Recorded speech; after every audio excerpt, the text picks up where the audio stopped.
Hello viewers, তো আমি আজকে জন্মাষ্টমীর কিছু ভিডিও শেয়ার করছি আপনাদের। তো আমাদের এই লাল্লা খুব সুন্দর দেখতে, ডেকোরেশনটা আমি করেছিলাম। আর সারাদিনে কী কী হয়েছিল সেটা একটু ছোট ছোট ক্লিপ করে শেয়ার করছি। আমাদের ফার্স্ট টাইম নিজের বাড়িতে গোপালের জন্মাষ্টমী মানানো হলো। আমরা জন্মাষ্টমী স্টার্ট করেছিলাম 6-7 বছর হয়েছে। আমাদের তখন বাড়ি ছিল না, নিজের বাড়ি ছিল না, আমরা অন্যের বাড়িতে থাকতাম। আমাদের নিজস্ব কোনো বাড়ি ছিল না। তো মা শুনেছিল যে লাড্ডু গোপালকে জন্মাষ্টমীতে ঝোলা ঝুলাইলে পূজা করলে নাকি নিজের বাড়ি হয়। সেটা মনে হয় সত্যি, কারণ আমাদের এখন 2টো বাড়ি আছে, আগে একটাও ছিল না। অনেক ভাগ্যের ব্যাপার সেটা, খুবই থ্যাঙ্কফুল। আমরা এখানে আরতি করছিলাম, মা আর আমি, বোন তো ছিল না। জন্মাষ্টমীর পুরো দিন আমাদের ভালোই কেটেছে, ভালো খুব এনজয় করছিলাম জিনিসটা।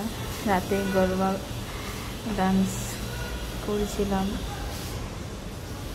খুব ভালো একটা এক্সপিরিয়েন্স ছিল। সারাদিন বাড়িতে থাকা, পুজোর একটা ব্যাপার। রাতে আমাকে তিলক কেটে দিচ্ছিল মা। আর একটা জিনিস, আমাদের ওখানে 3-4টে মন্দিরেও ছিল, জন্মাষ্টমী ছিল। কিন্তু আমরা মন্দিরে যেমন আগে যেতাম, কিন্তু বাড়িতে একটা নিজের বাড়িতে পূজা প্রত্যেক বছর আমরা করতাম, ভাড়া বাড়িতে করতাম। কিন্তু এবার ফার্স্ট টাইম নিজের বাড়িতে করার একটা আলাদাই অভিজ্ঞতা হলো। নিজের বাড়িতে পূজার আলাদা একটাই। আর আমার শঙ্খ ফোঁকাতে পারতাম না, সেটা আমি ট্রাই করে করে করে করে করে করে আরেকদিন করেছিলাম, তখন হয়েছিল।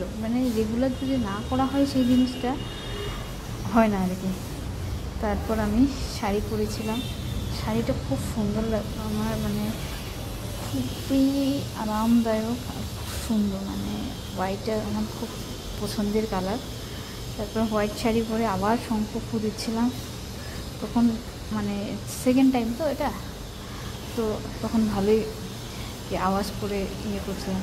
শঙ্খ জিনিসটা এমন প্র্যাকটিস না করলে হয় না আর কি। যারা ডেলি করে তাদের আলাদাই একটা হয়। তো ওইখানে আমি সাউন্ডটাকে স্কিপ করে দিয়েছি, কিন্তু আমার একটা আলাদাই ভিডিও আছে শঙ্খ ফু দেওয়ার। সেখানে অতটা তো পারিনি, যতটা পারছিলাম আমি সেটাই শেয়ার করেছি।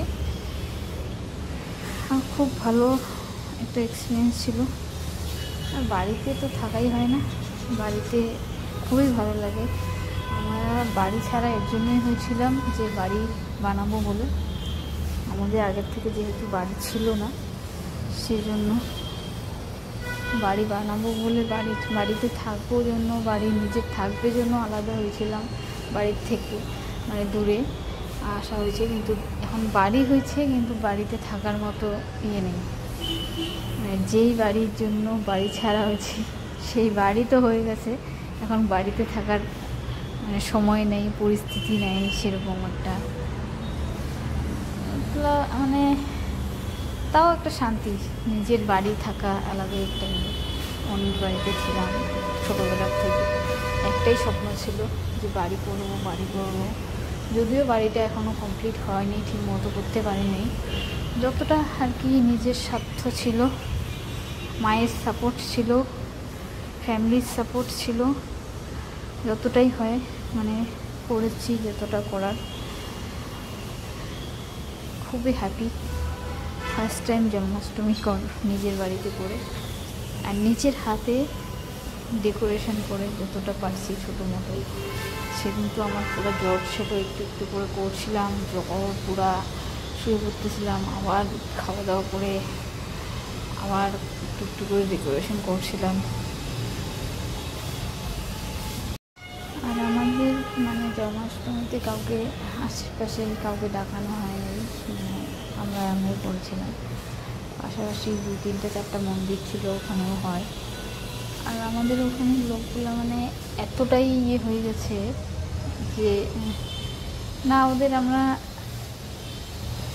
মানে ডাকতে পারি না ওরা আসবে, মানে আলাদা একটা ইয়ে তৈরি হয়ে গেছে, মানে ইচ্ছাই করে না যে লোকজনকে ডাকি ইয়ে করি, মানে আলাদা নেগেটিভ একটা ওদের ইয়ে চলে আসছে আমাদের প্রতি। যেহেতু থাকি না বাড়িতে, যে যেটা বলে সে সেটাই শুনে ওটাই বিশ্বাস করে। তো যাই হোক, ওটা ফালতু জিনিস ক্যাপচার করে লাভ নেই। তো সেদিনের ছোট ছোট জিনিসগুলো আমি এখানে শেয়ার করলাম ভিডিওর মাধ্যমে। আর লোকের ভাই এত জেলেসি মানে কি বলবো আর।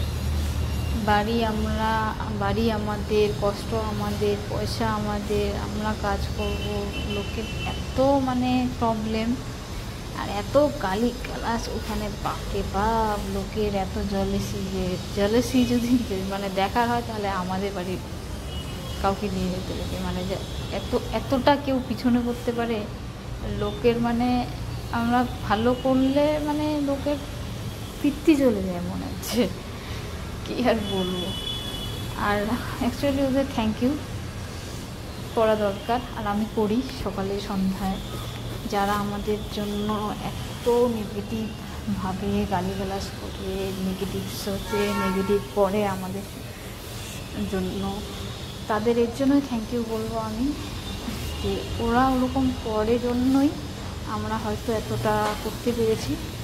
যারা মানে কিছু করে না, তাদের বড় হওয়ারও একটা স্বপ্ন থাকে না, কিছু করারও একটা স্বপ্ন থাকে না। এরা এতটাই আমাদের উপর পড়েছে জন্যই আমরা সেখান থেকে বের হয়ে ভালো হওয়ার চেষ্টা করেছি। যেহেতু বাবা নেই, ওরা ভাবছে যে আমরা হতে পারবো না,